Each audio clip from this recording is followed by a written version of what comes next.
અમેરિકી રાષ્ટ્રપતિ Donald ટ્રમ્પનું ડુમ્સડે plane તરીકે ઓળખાતું અત્યંત સુરક્ષિત વિમાન સોમવારે નેબ્રાસ્કાના આકાશમાં ચક્કર લગાવતું જોવા મળતા સમગ્ર વિશ્વમાં ફફડાટ ફેલાયો છે. સૂત્રો દ્વારા મળતી માહિતી અનુસાર બોઇંગ E-4 નાઇટવોચને જનરલ ભાષામાં ડુમ્સડે પ્લેન કહેવામાં આવે છે. આ કોઈ સામાન્ય વિમાન નથી, પરંતુ હવામાં તરતું અમેરિકાનું કમાન્ડ સેન્ટર છે. આ વિમાન એવી રીતે બનાવવામાં આવ્યું છે કે તે પરમાણુ વિસ્ફોટ અને ઇલેક્ટ્રોમેગ્નેટિક પલ્સને પણ સહન કરી શકે છે.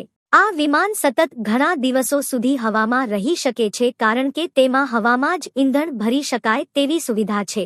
સોમવારના રોજ ફ્લાઇટ ટ્રેકિંગ ડેટા અનુસાર આ વિમાન સવારે 10:17 બ્રાસ્કાના ઓફટ એરફોર્સ બેઝ પરથી ઉડ્યું હતું. આ એરબેઝ અમેરિકાના પરમાણુ કમાન્ડ સેન્ટરનું મુખ્ય મથક છે. વિમાને આ વિસ્તારમાં ઓછામાં ઓછા 6 ચક્કર લગાવ્યા હતા. આ ઘટના એવા સમયે બની છે જ્યારે પાકિસ્તાનની મધ્યસ્થતામાં ચાલી રહેલી શાંતિ મંત્રણાને ઈરાને ફગાવી દીધી છે. રાષ્ટ્રપતિ ટ્રમ્પે મંગળવાર સુધીની ડેડલાઇન આપતા ઈરાનને ચેતવણી આપી છે કે જો તેઓ વૈશ્વિક ઉર્જા માર્ગો ખોલવા માટે તૈયાર નહીં થાય તો તેહરાનને નરક બનાવી દઈશું.